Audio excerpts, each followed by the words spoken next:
we back, and we back, and we back, and we back. Welcome back to the channel. My name is Sumedh Chatterjee. I'm a flow state specialist. I'm a positive psychologist. I'm a certified peak performance coach. I'm a mystic scientist. I'm your favorite shaman of the web. Okay, how's it going? Welcome to the channel, guys. I am going to speak to you today about how to connect with spirits. This is already too esoteric and woo-woo for some of you, and for those people, see you later. But for those who are really interested in knowing about this topic, stick around, because this is very, very powerful. And if you wish to know more about how to do this, you got to join our Pathworking Primal Sutra. Okay, go to primalsutra.com, set up a quick 15-minute call with myself and my co-founder, Ryan G. And together, we'll hold space for you. We'll ask you about what's happening, what problems you're going through, you know, any bottlenecks that are stopping you, preventing you, and, you know, what are ways to actually move this thing forward, right, and help you out.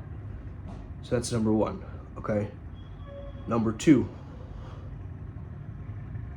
you got to understand, what is it that you're in this for? Why do you want to contact the spirit? Okay, why do you want to connect with different entities and do any of this stuff? Okay, your why is going to be very, very important. For me personally, my why I got inspired to do this is because I wanted to be the best flow state catalyst on planet Earth. That's the reason why I needed help from the metaphysical realm, right? I didn't go into this like, ooh, I'm gonna watch it like a horror movie. I'm gonna feel a little bit of a thrill if there's an essence around me. Okay, nah, bro. What? You gotta be careful what you wish for, man. You gotta be careful what you wish for and what you command in this world. Because if you're wishing to be scared, you're gonna get scared, okay? The universe will give you what you want. It's constantly asking and answering your prayers. So you gotta be careful with this stuff.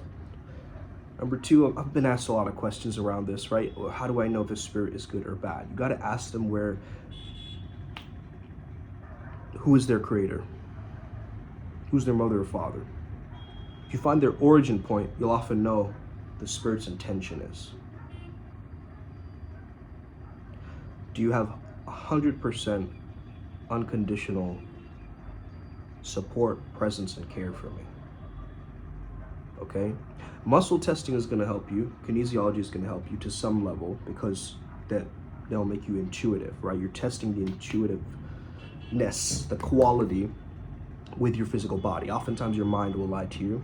Your body can't lie to you. Okay? Your body knows the answer. It's the bio memory that knows, okay? So oftentimes, you know, it starts off with feeling, with emotions, okay?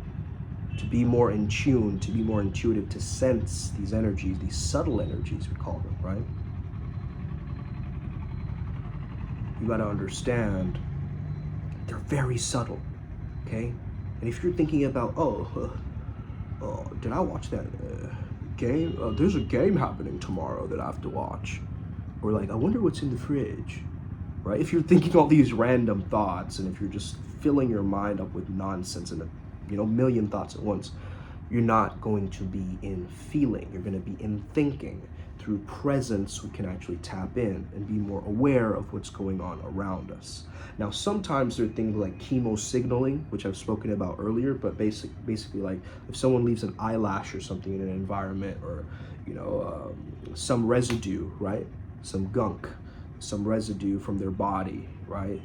Their urine or the strand of their hair, or these kinds of things, oftentimes that will affect you, okay? It will affect you in your energy. It will affect you in your emotions. So this is why we walk into an environment sometimes and we feel, I don't know, there's something weird going on here, man. Like this feels off, or this feels fun, or I'm getting this intuitive sense to walk down this lane, right? Or something like this. And you can only do this through trial and error, through practice. Okay, you're gonna have to try guessing, you know, things like, I mean, it's ridiculous, but like your friend's underwear color, for instance, or just random things, trying to predict, right? and gaining the psychic mastery and the psychic senses, okay, when you understand this. Obviously, don't do this without calibration. Read the disclaimer in the video, okay? Understand that to be able to work with these energies, you have to first get clear on which energy that you're going to be working with, okay? Because in my own definition, everybody has their own definition of what spirits are. Some even believe that it's like, you know, different aspects of our subconscious mind, like little extracts or fragments of it that we're finding again. But that makes no sense, because then that's not an other intelligence. That is your own intelligence trying to teach you something, or your higher self trying to teach you, or something like this, right? How do you differentiate between those two, right? Feel vastly different. It'll feel vastly different than your own self. It'll feel like it's just some other outwardly being, right, communicating to you, and usually it's telepathically, right? Usually it's more so telepathically than anything else that they'll be communicating with you. They won't be saying it to you right then and there. You won't be able to actually hear it.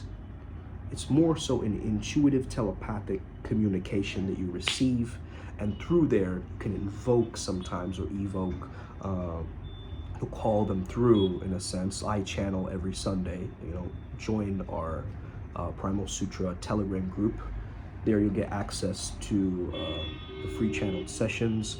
There's all these old channelings that we've done as well. So if you want to buy any of those particularly, we've worked with Horus, we've worked with, you know, Janus, we've worked with Shivaji, we've worked with a bunch of other, you know, deities. But more so, though, they're there to help me with flow state. And I'm very, very specific about that, okay? They are the flow state experts, right? They're like the, what would you say? Not the judges, but like the, you know, the room of where all the delegates meet or whatever, right? Like, they are that. They are the elders around the campfire. They are, you know, the watchers, right? They're the ones that I trust. They're my family, right?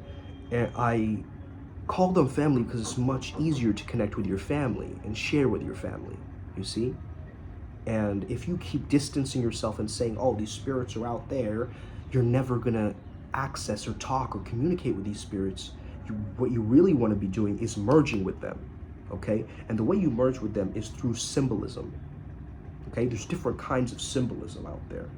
Like, let's say Mama Gaia, for instance, right? As a being, Pachamama or Mama Gaia, as a goddess, as a beingness, right?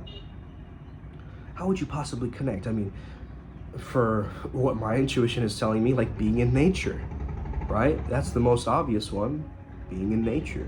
Now, some deities, and it depends on which pantheon you're choosing. Is it Hindu pantheon? Is it, you know, Greek and Roman myths and deities from that realm? Are you looking at very specific spirits of the dead, or dead celebrities and things like this, right? Are you looking for, like, you have to get really, really specific, okay? To be really, really specific, and understand there's no 100% dark being and 100% light being. That is a myth, and this, again, this is my own perspective of this, okay? As I've been working through this, you got to understand, you know, we're in a yin-yang universe, so you might have a 98% evil or dark spirit, and dark doesn't mean evil necessarily, okay? It just means hidden, okay? It just means it hasn't been explored yet, okay? And it's more so going within, going deeper, that you'll explore these other darker energies, in a sense. However, with Padmasambhava's help, okay, I've been able to actually deal with some of these more demonic forces, right, and actually capture them, because Padmasambhava, who's the second Buddha, can capture these dark energies and actually keep them almost as guardians, as pets. They hire them for like work, right, to help build his temple, to do these things. And so with the power of that energy, now I can traverse underneath and pull that through, in a sense, and I'm not scared of that anymore, you see. Or some people use the protection of the violet flame and meditating on the violet flame, right? And these kinds of things. So you got to fine tune your own system. You got to know what works for you. You got to know where your heart is at, where your mind is at, okay? Feeling into the essence and seeing, what is this sense that I'm getting from this? What is it really trying to tell me, this energy? Sometimes you're woken up randomly in the middle of the night, right? With no explanation. Sometimes it could be a spirit, right? And we don't know, okay? Maybe sometimes you generally need to go to the bathroom, or sometimes you're just woken up by a noise or something else. But usually, if you're waking up in the night, I mean, the major cause is these spirits, okay? And some might believe that we are spirits, right? And we have a physical body, and then when we die, our spirit goes on to another body, right? If that's your frame of belief, that's great. You know, if you believe in reincarnation or not, I don't know what you believe in specifically, but you got to understand that if you're in this for the wrong reasons, you won't survive. I'm here to use these powers to heal the planet and help people, right? And heal myself along the process. So that's why certain energies wish to, you know, work with me or create a bond, or not necessarily you have to have a pact with every deity, right? Or a contract with every deity, but it's helpful to do that, because then there's that added trust. It's like a family member, you know, signing an agreement or something like that, like your brother or sister, imagine, right? You're starting this new venture or something like that into the physical world, and you sign that, you know, oh, they get my home after I die or something like that, right? We create a contract, we create a decision, a commitment, and whenever you make a commitment, it sends it out as a ripple into the metaphysical world, right? So the intention with which you're seeking and doing these things is very important. Let's say a specific deity likes roses. You give them roses, okay? You have roses. Some people take baths, right? Having a bathtub. I really need to get a bathtub in the future, bro. So many great rituals I could do with a bathtub. But understand, like in the bathtub, right? You could actually have these herbs in the bath, similar to the deity. So what are you doing? You're some people, it would ingest the actual thing of the being itself. Let's say for an animal totem, for instance, you would maybe eat what that animal eats, or you would, you know, basically, let's say that they really prefer berries or something like this, right? So you get berries. Or you can put berries into the bath or whatever, right? Or the sweet fragrances and things like this, aromas. You got to get creative with this thing, because creativity is how you will transcend and keep moving forward and pushing through, even when the logical mind, rational mind comes in and like, this is confusing. Is this even me, or is this a spirit? Like, so many doubts are going to creep in when you're first starting out, okay? But that's okay. You're still a toddler in this game, okay? You're still learning, and that's okay. I mean, maybe you're not. Maybe you're a mystical adept with, like, you know, over 9,000 power level, who's like, you know, really in it, and good for you if that's you. But most of us, we're just trying to find out some answers, right? We're just kind of going through these realms and exploring and meditating and taking care of our health and doing it that way, right? So you're going to learn with time how to connect with a spirit, how to contact a spirit. You're going to learn with time. How I learned it, well, first of all, it freaked me out when I first started working with it, because I thought that the spirit didn't have my best intentions in mind. But I realized that was my own projection, and that they really were trying to help me. It's just that the way that they would help me is using tough love, right? And so I didn't expect that at first. And so I started to treat this deity like, oh, he's higher up than me, like, oh, he's a being. And so I have to speak up to him like, oh, you know, oh, my lord, oh, do this for me. And that never works, you know, because you're not merging with that being. You're separating yourself, you see, when you're doing that. Of course, respecting the deity is important, right? This is why we always ask, like, what would you prefer to be called? You know, do you prefer a title? Like, we give the deities titles, right? Like sire or king or brother, okay, or sister. or queen, or we give them titles if they prefer, because it's really, really important to understand what they prefer, in a sense, right? Their preferences, not just our own egoic, way that we want it to happen and we want it to go down, and we have a plan that's like this and it's gotta be like this, and it's gonna be accurate like this. We can't get so dogmatic about this stuff. This is my other problem with like a lot of a lot of these mystics. Oh man, they're fixing stuff in my house, so this is what we got to deal with, guys. Okay. So, a lot of people, they get so dogmatic, so rigid, so conservative about this stuff, right? So sex negative around these topics that it's like, what? Bro, where is your sense of freedom and exploration and curiosity and creativity? I think you've lost that. You think that fun is not an adult trait. You subconsciously feel that fun is not an adult trait. And this is what needs to change. You need to incorporate that aspect of fun again in your mystical practice, in your daily practice, in your daily routine. Once it becomes fun, once it becomes there's a new day, a new lesson, a new teaching, a new blessing. I'm so grateful every time that I get communication with any spirit or any guide, right? Even if it's in the negative and it's trying to harm me and lie. It's like, it's kind of like saying that, hey, I'll go out to a party and I'll talk to everybody, right? If you're just starting out, you're kind of like, give me any spirits, baby. No, that's the wrong way to go about it. You got to be intentional about this. I want to work with the love deity.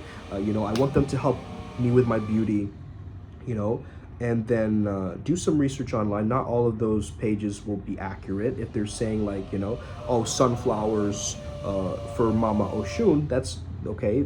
That's a very known fact, right? In a sense, because of the myths and the stories around it. So you really have to get clear and do some of your own research on the deity itself before starting, okay? I do research before getting visited by or even working with any being or any energy. But the way I want you to think about spirits or energies, this is just a frequency. It's just a frequency. You're just tapping into that frequency. You're just tapping into that energy, and you're just merging with that and being able to understand it. And then from there, one of the differences is that, if you're getting possessed by a being, you're out of control. You've lost your sense of self. You're gone, okay? Possession will happen when your whole system is being taken over, okay? And you can't control it anymore. To maintain control, you have to be very, very sharp in your own mind. You have to have courage and be mentally tough as a mystic to go through this. We've been psychically attacked. We've been, visited by aliens. We've had a lot of strange synchronicities and things happen on this path working and journey that I would have never expected, out of the blue, completely random. So you have to be okay with the randomness. You have to be okay with the unknown with these things. And it's good to cut and clear energetic ties. Again, I mentioned Quantum K, okay? Listen to Quantum K, the audio version on YouTube, or even just the regular version, but it's difficult to read, the small text. So I like the audio version because it's just a pure transmission. And also you can look at the screen because, looking at the screen with the Fibonacci sequences is pretty important as well, because it's entering, your subconscious mind as well. Be clean, be ethical with your magical practice, okay? Be ethical. I don't believe in love spells and making somebody, changing someone's, energy, your environment, or manipulating their thing to make them, come to you. It starts within. This is what we know. So to get love from out there, we, as Primal Sutra mystics, we create a self-love ritual. By doing the self-love ritual, it will already bring in that love. You get what I'm saying? As within, so without. That is the principle. As above, so below. So if you're seeking money out there, you gotta stop, man. You gotta look for the value in here. It starts from here, okay? So a money manifestation spell, if you're like doing a ritual, right? And you're focusing on all the factors that are outside of you, it's not gonna work. But the feeling that you associate with being rich, with being wealthy, that is going to help you way more, because that feeling is connected more so to the emotional body, which is much closer to the astral body, to the, etheric body, rather than the physical body is.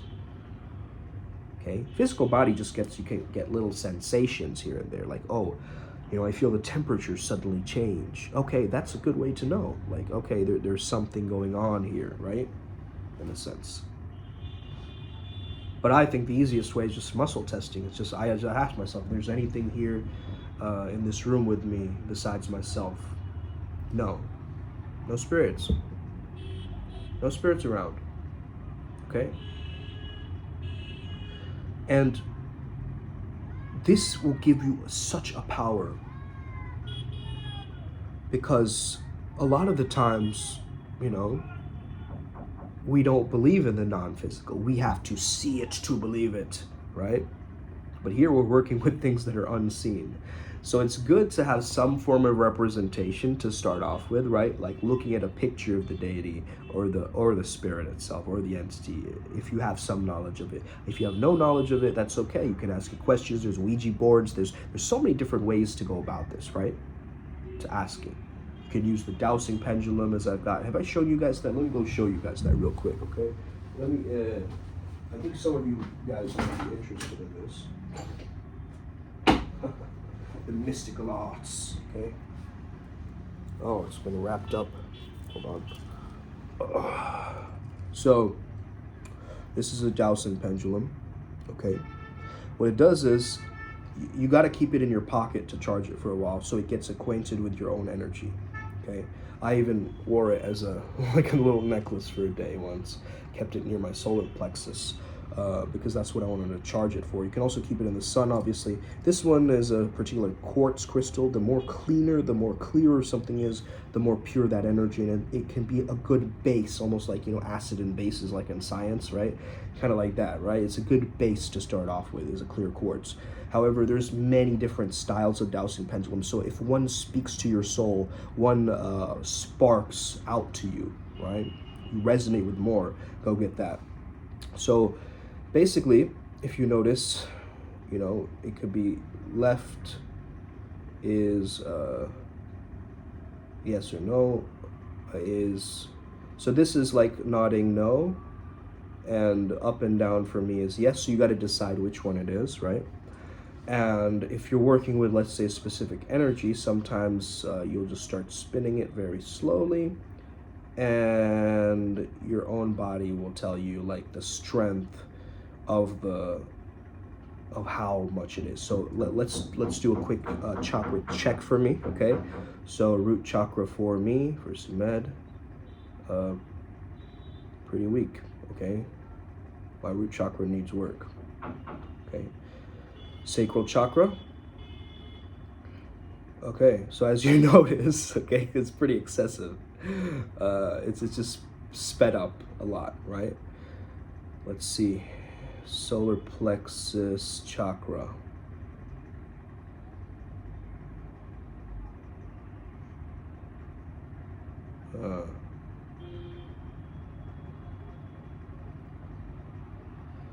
Yeah, not that powerful. Heart chakra. A little bit more open. Good. I've done a lot of work with my heart chakra. Throat chakra. Okay, good. Excessive. Third eye. Pretty strong. Crown chakra. Oh my goodness. Okay. Okay, crown is way too excessive and hyper. Okay, so my upper chakras are definitely stronger. So now I know I need to work on my root chakra and my solar plexus chakra. Boom. Okay. Easy. Easy stuff, man. You know what I mean? Like, you don't have to overcomplicate these things. You have to find the right mentor, the right guidance, the right tools, like the mystical tools. Okay? So this is great for divination. You're speaking to a spirit, whether spirit is here or not. Okay? You can make your own Ouija board. You don't need to buy one. Okay? You can try. You can try and fail. It's okay. But you gotta push a little bit if you really want to do this. Okay? And work with people who know what they're talking about. Okay? I'm constantly tuning into, what Frank White is saying or any of these other sorcerers are saying, and taking note and making little adjustments to everything. And it's just about that, man. You just got to trust in that. You got to keep moving with that. That encouragement and that sense of, I don't know what's going to happen, but that's exciting. Okay? Doesn't have to be scary.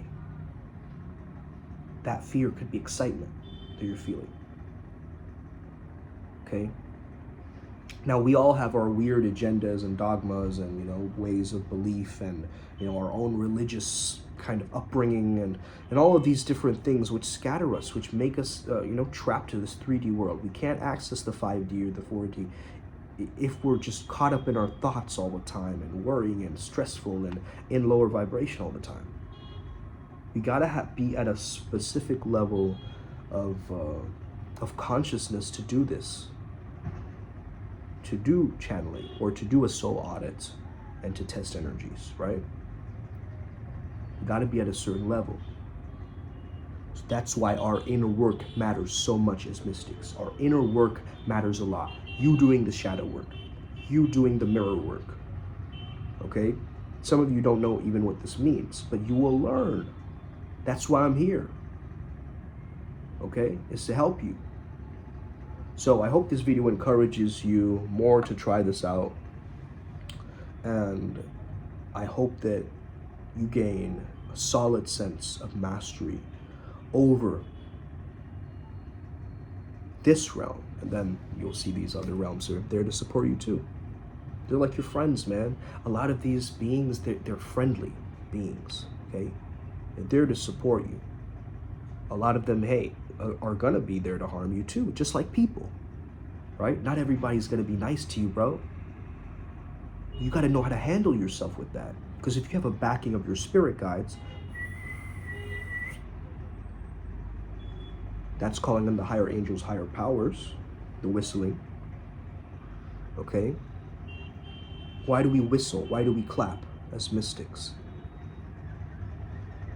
There's very specific reasons. One, clapping is a vibration of celebration, higher frequency, higher vibes, applause, okay? So you just going,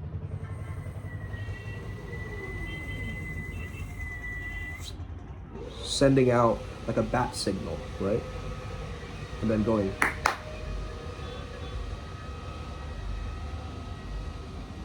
something as simple as that tweak can help you out, okay? Thank you so much, guys, for listening and tuning in. Have an incredible day, beautiful day. May the flow be with you.